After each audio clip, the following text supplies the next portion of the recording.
ایسی چیزیں حرام کر دی گئیں جس میں کہ بری صفات، کیونکہ اس وقت سائنس جو ہے وہ بعض حرام چیزوں کے فوائد بیان کر رہے ہیں۔ ظلم دیکھیں آپ کہ بندر زندہ اس کے اوپر کا مغز چمچے سے کھا رہے ہیں، وہ نیچے تڑپ رہا ہے اور اس کا اوپر سے یہ کھول کے دماغ کو ڈھکن کی طرح اٹھا کر کے چمچے سے اس کا مغز کھایا جاتا ہے۔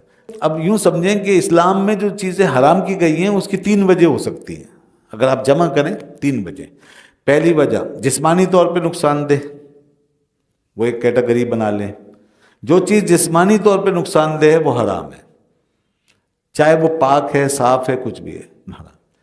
جیسے مثال کے طور پہ گندی چیز کوئی کھائے، جیسے سڑا ہوا کھانا ہے باسی سڑا ہوا اور آپ کو تکلیف دے گا، حرام ہے جی، یہ مضر ہے۔ اب حالانکہ پاک ہے اور آپ کی ملکیت ہے لیکن سڑ گیا، خراب ہو گیا، حرام ہے۔ گندا پانی پینا، مٹی وغیرہ کھانا، مٹی پتھر حرام ہے، یہ تکلیف دیں گے آپ کو، یہ حرام ہے۔ تو دیکھیں یہ ایک تو یہ معیار ہے اس کا، حرمت کا، ہمارا جسم سیف رہے۔ دوسرا معیار اخلاقی ہے۔ اخلاقی ہے کہ ایسی چیزیں حرام کر دی گئیں جس میں کہ بری صفات ہیں، جن کی صفات اچھی نہیں، کوالٹیز اچھی نہیں۔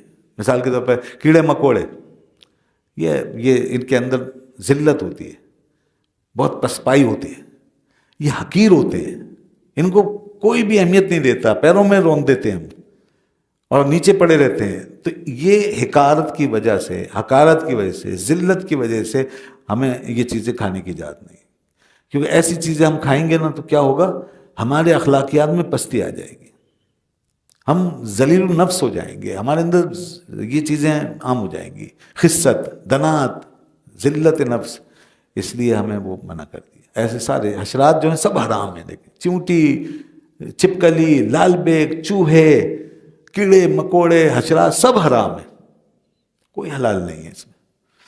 اچھا، اسی طرح اخلاقی معیار کے حوالے سے جتنے درندے ہیں نا، درندے جو دوسروں پہ ظلم کرتے ہیں اور جو کمزور جانور ہیں ان پہ حملہ کر کے انہیں کھائیں، آپ کو بھی ہمیں بھی کھا جائیں، ایسے سارے موذی جانور سب حرام، شیر، چیتے، کتے، بلے، بھیڑیے، سب یہ حرام۔ تو یہ کیا ہے، ان کے اندر کیا چیز ہے، درندگی ہے، خونخواری ہے۔ تو اب یہ اوصاف ہمارے اندر آ جائیں گے، اس سے بچایا ہمارے دین نے کہ تم یہ چیزیں نہیں کھاؤ، ورنہ تمہارے اندر بھی خوئے درندگی آ جائے گی، سفاکیت پیدا ہوگی۔ یہ اخلاقی معیار ہے۔ 2 چیزیں ہو گئیں، ایک جسمانی طور پہ نقصان دہ ہیں چیزیں وہ حرام، دوسری اخلاقی طور پہ۔ اچھا، اخلاقی معیار جو ہے نا وہ بائنڈنگ ہے جسمانی نظام کے اوپر، وہ بائنڈنگ ہے۔ مثال کے طور پہ جسمانی طور پر اگر ایک چیز فائدہ دے رہی ہے اور اخلاقی طور پہ مضر ہے تو بھی نہیں کھا سکتے، کیونکہ اخلاقی جو نظام ہے وہ بائنڈنگ ہے، وہ پھر بڑا معیار ہے، یہ ذہن میں رکھیے گا، کیونکہ اس وقت سائنس جو ہے وہ بعض حرام چیزوں کے فوائد بیان کر رہی ہے۔ اس وقت لیبارٹری میں باقاعدہ جیسے ٹیسٹ کیا، انہوں نے تجربے کیے ہیں کہ بھائی مثال کے طور پر کتے کے گوشت میں اتنے فائدے ہیں، تو اس کی ساری کیمسٹری انہوں نے بتا دیا آپ کو، بلی کے گوشت میں اتنے فائدے ہیں، سور کے گوشت میں اتنے، بھلے بتا دیں، 1000 فائدے بتا دیں، تو اب ہم یہ نہیں کہیں گے وہ جو جسمانی لحاظ سے دیکھا ہے دین نے تو لہذا یہ ہمارے لیے حلال ہو گیا، نہیں، کیونکہ اس کے اوپر اخلاقی بائنڈنگ آ جاتی ہے۔ پھر اخلاقی بائنڈنگ یہ کہ کتے بلے جو ہیں ان کے اندر بری عادتیں ہوتی ہیں، لہذا یہ اس لیے حرام ہے، تو اب اس کو ہم حلال نہیں کہہ سکتے، چاہے جسمانی فائدہ ہے اس میں۔ تو یہ ذہن میں رکھیے۔ اب یہ تو کھا رہے ہیں وہاں پہ باقاعدہ، جیسے کوریا ووریا میں اور ہانگ کانگ میں، ان جیسے ملکوں میں تو زندہ بندر رکھے ہوتے ہیں اور اوپر ان کے ظلم دیکھیں آپ کہ بندر زندہ اس کے اوپر کا مغز چمچے سے کھا رہے ہیں، وہ نیچے تڑپ رہا ہے اور اس کا اوپر سے یہ کھول کے دماغ کو ڈھکن کی طرح اٹھا کر کے چمچے سے اس کا مغز کھایا جاتا ہے، اور اس میں کہتے ہیں بڑی طاقت آ جائے گی، دماغ بہت پیدا ہوگا۔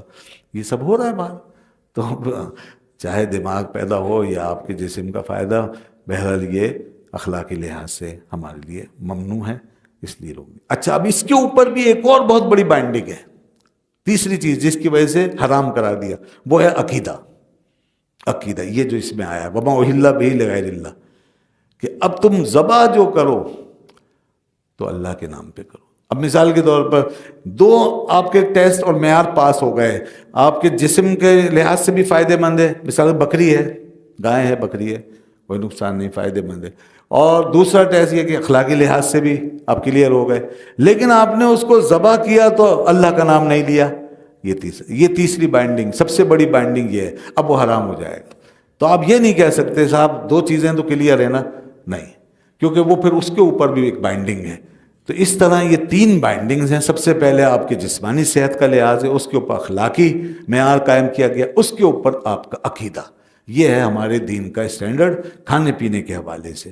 تو یہ سب چیزیں یہاں پر آ جاتی ہیں، ان باتوں کا ہمیں خیال بہرحال رکھنا. اور اللہ کا شکر ہے کہ ابھی مسلم سوسائٹی میں اتنی جان ہے کہ یہ حلال حرام میں کم از کم اپنے اصولوں پہ چلتی ہے، اپنے دین پہ چل. باقی ہمارے بہت سے کام غلط ہو گئے، وہ الگ بات ہے، نمازیں روزے سب چھوٹ گئے، لیکن کم از کم کوئی بھی برے سے برا مسلمان وہ بندر کتے خنزیر یہ نہیں کھاتا. ہاں، وہ اپنے گھر میں ایسے جانور لا کے نہیں کاٹتا، اور نہ ہمارے ہوٹلوں پہ یہ چیز عام طور پہ بک رہی ہے. تو اس میں ہم اپنے دین پہ کم از کم کھڑے ہیں، اور اللہ کرے کہ ہم کھڑے رہیں، اور ہمارا دین جتنا بھی بچ جائے اتنا ہی ہمارے لیے دنیا آخرت کا فائدہ ہے. بس آخری بات یہ، فمن اضطر غیر باغ ولا عاد فلا اثم علیہ. کتنا کریم ہے رب، کیسا پیارا دین ہے، اس میں بھی ہماری مجبوریوں کا خیال کیا.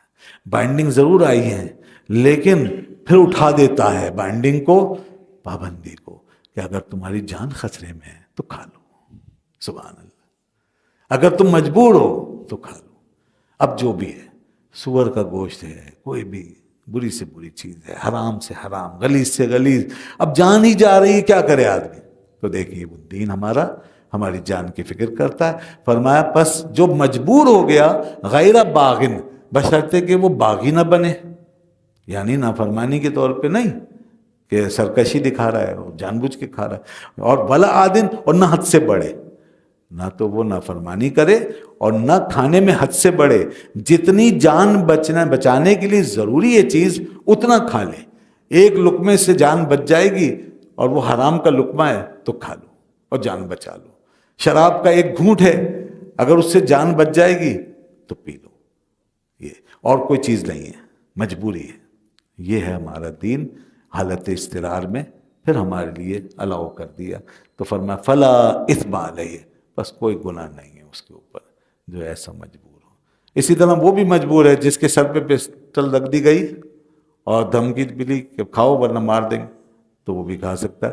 اور جتنی جہاں تک مجبور کیا جا رہا ہے وہاں تک کھا سکتا. وہ تو اس سے بھی زیادہ، ویسے کہا جائے پوری پلیٹ کھاؤ، پورا کھانا کھاؤ ورنہ مار دیں گے، تو کھا سکتا ہے. یہ بھی مجبور ہے بیچارہ.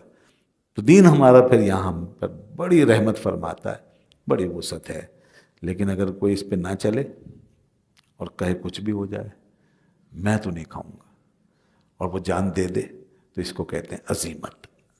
اس کو کہتے ہیں عزیمت. اب وہ شہید ہے، وہ شہید ہے. یہ رخصت ہے اور وہ عزیمت ہے. اور ایسے لوگ ہوئے ہیں جنہوں نے عزیمت پہ عمل کیا، جان دے دی مگر حرام نہیں کھایا، تو ان کی بڑی شان ہے، ان کی استقامت، ان کا اعلیٰ درجہ ہے. پھر یہی تو ہوتا تھا رسول پاک کے ایک صحابی کے ساتھ ایسے ہی ہوا کہ وہ کچھ کھانے کے لیے رکھتے تھے مگر ناپاک، حرام، اور وہ نہیں کھاتے تھے. تو لوگوں نے بہت کوشش کی کفار نے کھلانی مگر نہیں کھا. حالانکہ جان جا رہی ہے تو کھا سکتے ہیں مگر ان کی عظیمت تھی. بہرحال تو جناب یہ دین کے مختلف معیارات ہمارے لیے رکھے گئے ہیں، ہر ایک کی وہ اس کی کیفیت اور حیثیت کے مطابق. عام لوگوں کے لیے رخصت ہے، اور خاص لوگ اگر عظیمت پہ چلیں تو چل سکتے ہیں. ان اللہ غفور رحیم، بے شک اللہ تعالیٰ بہت بخشنے والا اور بڑا مہربان ہے. یہ ہے آخر میں یہ اس لیے فرمایا بخشنے والا اور مہربان کہ تم اب یہ مجبوری میں جو کھا رہے ہو حرام چیز اور اس سے جان بچا رہے ہو اپنی، تو کہیں اس میں اوپر نیچے بھی ہو سکتا ہے. اب کیا پتہ آدمی کھا رہا ہے مزہ آ گیا، پھر ہے جان بچانے کے لیے کھایا تھا اور مزہ آ گیا، کیسے روکے؟